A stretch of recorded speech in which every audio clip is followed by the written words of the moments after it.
vraiment ce point de vue que chaque personne sur Terre a une sensibilité qui la rend vraiment singulière et très précieuse, et que toutes ces parties-là sont complémentaires, et que l'altérité fait la force d'une communauté et ne la détruit pas, à l'inverse de ce qu'on pourrait penser, que le conformisme, ça asphyxie la beauté et l'essence de l'individualité d'un être humain. Salut à tous, je m'appelle Aurélie, je suis masseuse de bien-être et je vous souhaite la bienvenue dans ce podcast que j'ai appelé Encore Massage, le podcast. J'ai un cabinet à Cergy dans le 95 et aussi à Paris dans le 18e où je peux vous recevoir pour vous faire virevolter l'essence dans un espace de relaxation. Mais aujourd'hui, dans ce nouvel épisode, j'aimerais vous partager les réflexions qui traversent mon quotidien, qui m'inspirent, qui développent ma créativité, qui me permettent de me rapprocher plus de moi, de mon corps, de me connecter mieux aux autres et j'espère par là pouvoir contribuer positivement à votre bien-être et à vous apporter quelque chose en plus dans votre journée.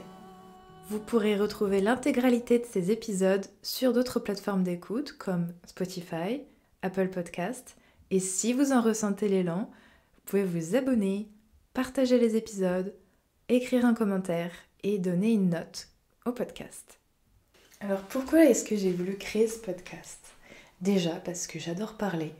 Mes amis pourront vous le dire que je suis quelqu'un qui ose laisser des vocaux sur WhatsApp de 45 minutes. Les jours où je suis décidée à en découdre sur un débat qui m'inspire et ils flippent à chaque fois, ils disent « Mais meuf, 45 minutes, tu es sérieuse ?» Ouais, oui, je suis très sérieuse. Et ils les écoutent en plus parce qu'ils se disent « Non, j'avoue, ça va, c'était quand même intéressant. » Mais oui, j'aime beaucoup partager, j'aime beaucoup me connecter d'une façon vraiment très profonde au niveau émotionnel. J'aime beaucoup l'intensité émotionnelle, je supporte pas les conversations plates. Tout ça pour dire que j'ai plein de choses à dire sur les choses que j'observe, qui m'entourent, sur les obstacles dans mon cheminement qui m'ont challengée et en même temps qui m'ont permis d'aller en introspection profondément pour me permettre de me révéler à moi sous certains aspects qui me fascinent aujourd'hui encore.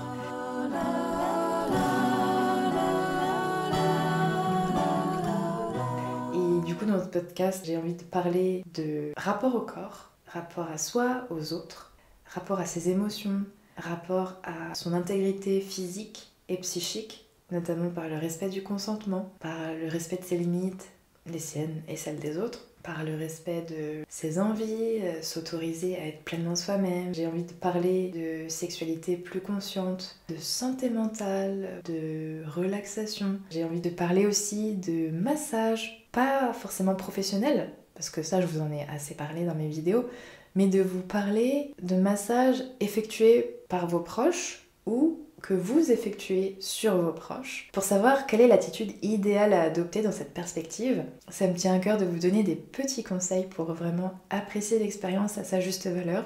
J'ai envie de vous parler d'intelligence amoureuse, intelligence relationnelle, sociale, de sommeil, d'alimentation, de respect de l'altérité, de communication bienveillante. J'allais dire communication non violente, oui, on pourrait aussi en parler. Ça m'inspire beaucoup cette philosophie de vie et cette façon de communiquer et de révolutionner les interactions humaines. J'ai envie de parler de pratiques de bien-être autour du corps, autour de la connexion à soi et aux autres, et je pense notamment au tantra, ou plutôt le néo-tantra, où j'ai envie d'interviewer des amis à moi, tantrika.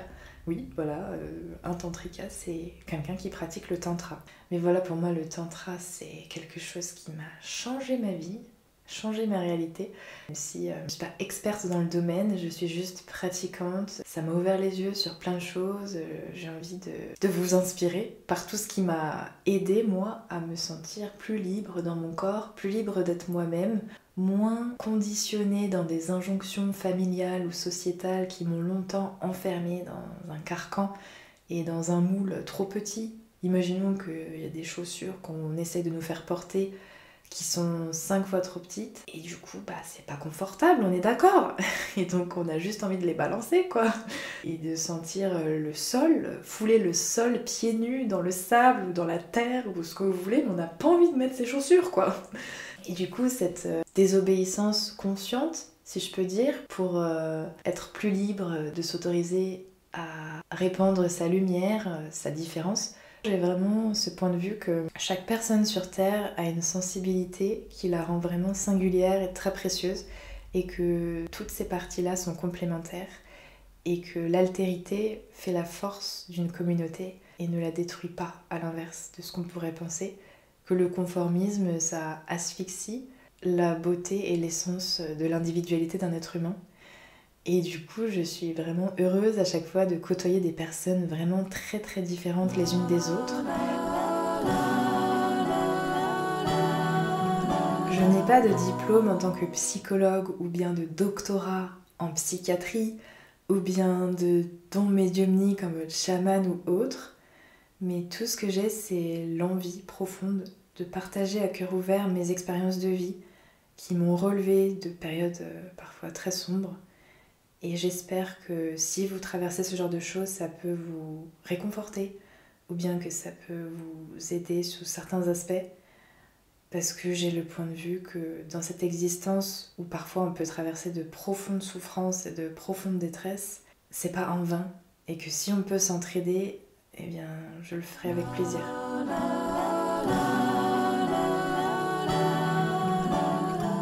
Au fil des épisodes, j'aimerais vraiment que ces informations puissent vous apporter de nouvelles perspectives et puissent planter des graines dans votre esprit, dans votre vie, et que ça puisse faire de jolies fleurs dans le jardin de votre cœur. Waouh, quel poète. Mais en tout cas, évidemment, si ça ne résonne pas pour vous, si ça crée des frictions internes, je vous invite à rester courtois dans les commentaires et juste à laisser de côté ce qui ne vous convient pas. Ça pourra servir à d'autres personnes. Mais si ça résonne vraiment fort pour vous et que vous vous reconnaissez dans mes propos, je vous laisse évidemment savourer les transformations et les nouvelles réflexions que ça crée en vous.